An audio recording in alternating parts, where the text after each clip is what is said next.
Hello, my name's Gareth Hayes and I'm going to give you a tutorial on browser hacking in Hackvertor.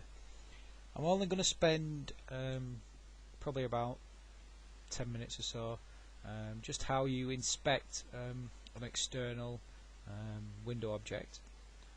First thing I want to say though is there's been a bit of confusion over the inputs and output windows. Sometimes I'll say to somebody, you need to enter in the output window and click on this, and then they'll be like, well, shouldn't you enter that into the input window? And technically yes, you're right, you should do that. The reason for it is, for example, what normally happens is you'll type alert or whatever you want to convert on the left hand side, you'll do the conversion like so, and then that goes to the right hand side. And then conveniently now you can just click execute and then that will execute the code. The reason all the JavaScript stuff's on that side is purely because you do the conversion on the, you put your input on the left and it goes to the right. But what if we don't want to do an actual conversion? Then we just skip this step here and just enter alert 1 and then it executes. That's the little minor thing that confuses quite a lot of people, so I hope that clears it up. Okay, so what we've got is an invisible window here which allows, it's just a HTML reference. The shortcut is DOM. You could have your own, obviously. You could just edit the edit any objects on the DOM or create your own. If I alert that, you'll see that it's just a div element. So what we can do with DOM is assign the inner HTML of it, and we'll give it an external iframe from one of my domain names.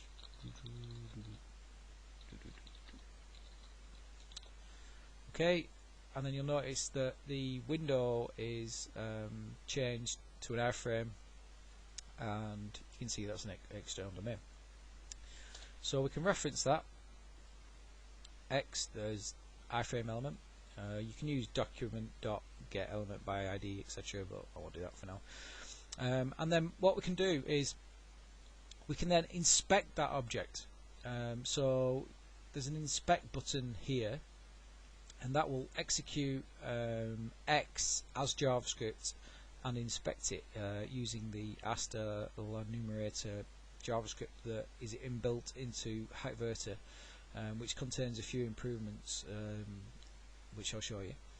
So you click inspect, and on the left hand side is the property name. The middle is the property value, and the colour just indicates what sort of object it is. The right hand side gives you the type and any additional information such as the constructor. Okay, so you can further inspect the objects by just clicking on them, and you'll see that you can traverse down forever if you want. Okay, so let's get to an external window object. So if I do content window, you'll see that Firefox, hi Mozilla, has fixed the value of toString value of the content window. So you can no longer get the toString value of content window, which is quite interesting. Let's just check location. There we go, same thing. Hold on guys. So let's inspect content window. Alright, so the constructor on the right hand side, which you can see is hackvertor.co.uk, which is correct. That's what the constructor should be. Let's, for example, say that the constructor was incorrect and referred to the other domain name, which was businessinfo.co.uk. Let's say the blur property was vulnerable to this. So you'd exploit that by doing blur.constructor, which returns function, and then location. Location is like the calculator of X domain exploits and sandbox escapes, by the way. So if we executed that now, the actual constructor in Firefox is correct. So when we execute it, it returns the right domain name. But if the constructor was pointing to the incorrect domain name, when you execute that, you would execute JavaScript on that domain name, and then that would be an X domain flow. So that's how it works. If we want to inspect the content window further, you can see all the properties, and we can see location. Oh, it's blank, very good. And click location, and you can see the only property that's available on location of the external iframe is replace, which is pretty cool. That means everything looks good. So that's how you inspect windows. There's another thing you can do. If we inspect the window, for example, let's see what's leaking on the window. You can find things like, let's see, where is it?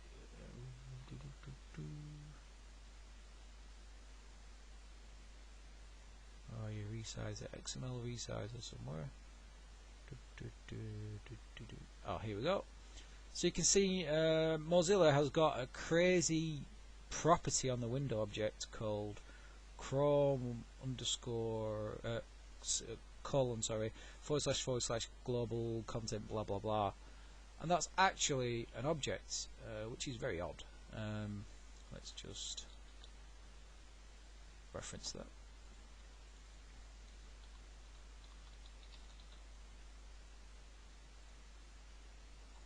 So that's actually a property on window.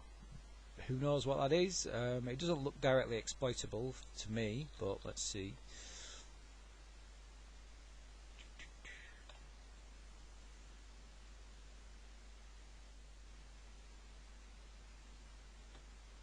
So we can inspect that, and these are all the properties. You can inspect Proto, for example.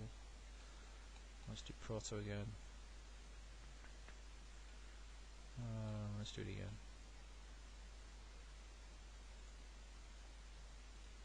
So if that was a leaking object that was exploitable, then traversing down the tree, finding a property that leaked something, then you could exploit it in that way, which is pretty cool. Another thing that I want to show you before I stop this tutorial is, let's inspect the window again. Let's say we wanted to know all the events on window. Yes, there are events on window. There we go. So the filter option, you can just type in ON, and then it will show you all the properties that begin with ON, which is quite useful to have. And finally, the second option, which I'll show the window again. The second option is execute this on every property. What that means is that it will traverse all these properties down here. It will execute them, regardless if they're a function or not, because you never know with browsers nowadays, and pass it an argument of the property itself. So what it'll do, it'll go to array, it will call array and pass it a property of array, an argument of array, sorry, and keep going down the tree. I won't execute it because it will close my browser, try and open window, etc. But it's very useful for checking for crashes and things like that. So what will happen is it will go through window, call alert, give it an argument of alert, and then it'll do that for every single function, which is quite useful. It allows you to execute code over a range of properties at once and can find lots of bugs like that. That's all I've got for now. I'll do another tutorial soon. Okay, that's it.